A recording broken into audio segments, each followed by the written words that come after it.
मारंगबुरु यानी प्रशनाथ पर्वत को लेकर विवाद अभी जारी है। ये विवाद हर दिन नया रूप लेते नजर आ रहा है। प्रशनाथ पर्वत को पर्यटन स्थल घोषित करने के बाद शुरू हुआ ये विवाद अब आदिवासी और जैनों के बीच में आ गया है। अब ये विवाद उस पर्वत पर स्वामित्व को लेकर है। किसका है ये पर्वत, इस बात को लेकर अब हम लोग चर्चा करेंगे। जोहार, मैं हूं धनु टुडू, आप सबका स्वागत करता हूं मेरे यूट्यूब चैनल ताकराडंग में। पहला सवाल यह है कि इस पर अधिकार किसका है। अगर इतिहास की बात की जाए तो यहाँ दोनों ही समुदाय का दावा अलग अलग है। दोनों ही समुदाय अपने आप को आदिकाल से इस पर्वत की पूजा करने का दावा करते हैं। जैन अपने धर्म ग्रंथों में इस पर्वत की जिक्र करते हैं, लेकिन आदिवासी के पास ऐसा कोई ग्रंथ ही नहीं है जिस पर इसका जिक्र किया गया हो, क्योंकि आदिवासी के पास अपना कोई ग्रंथ नहीं है। वे अपने कहानियों में अपने इतिहास को बचाए रखे हैं। चूँकि भारत में सबसे पहले आदिवासियों का आगमन हुआ है, तो इस हिसाब से हम ये कह सकते हैं कि इस क्षेत्र में जैनियों से पहले आदिवासी निवास करते होंगे और इस पर्वत पर उनका अधिकार है। कानूनी तौर पर देखें तो ये 5वीं अनुसूची क्षेत्र है और 5वीं अनुसूची क्षेत्र में सबसे बड़ा ग्राम सभा होता है। ग्राम सभा यानी कि वहाँ के जितना भी संसाधन है उन पर सबसे पहला अधिकार ग्राम सभा का होता है। ग्राम सभा के बिना अनुमति का वहाँ कुछ भी नहीं किया जा सकता है। तो इसके हिसाब से देखा जाए तो उस पर्वत पर पहला अधिकार ग्राम सभा का है, यानी कि वहाँ के ग्रामीणों का या वहाँ जो ग्रामीण रहते हैं उनका है। प्रिवी काउंसिल ऑफ लंदन में जो 1911 में जो फैसला सुना गया था, उसमें भी बताया गया था कि उस पर्वत पर सबसे पहला अधिकार वहाँ के आदिवासियों का है। हजारीबाग डिस्ट्रिक्ट गजेटर में भी साफ साफ लिखा गया है कि प्रशनाथ पर्वत का नाम मारंगबुरु है। तो ऐसे बहुत सारे दस्तावेज हैं जो आदिवासियों के दावा को मजबूत बनाता है।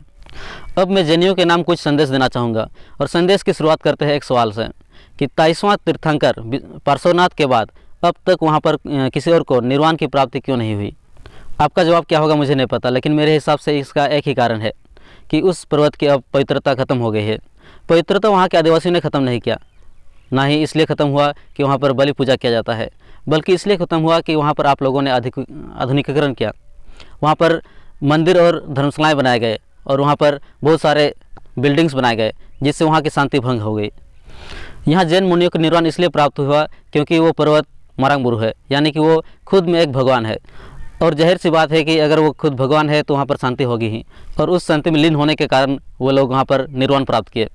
मैं जैन भाइयों को यही संदेश देना चाहूँगा कि आप लोगों ने जो शांति भंग की है उस शांति को पुनर्स्थापित करें, और वहाँ जो अपने मंदिर और धर्मशालाएँ बनाए हैं या बहुत सारे जो बिल्डिंग्स बनाए हैं उसको वहाँ से अविलंब हटा लें। मारंगबुरु को उस रूप में वापस लाए जिस रूप में पहले वो विराजमान था, यानी वो शांति फिर से कायम हो, जिससे वहाँ पर आने वाले हर शख्स वहाँ से वापस जाने की ख्याल ना करें। मारंगबुरु यानी सबसे बड़ा देवता है यहाँ, इसलिए उन्होंने निर्वाण प्राप्ति के लिए इस जगह को चुना। आप लोग मारंगबुरु को मुक्त कर दे ताकि अन्य कोई भी यहाँ निर्वाण प्राप्त कर सके।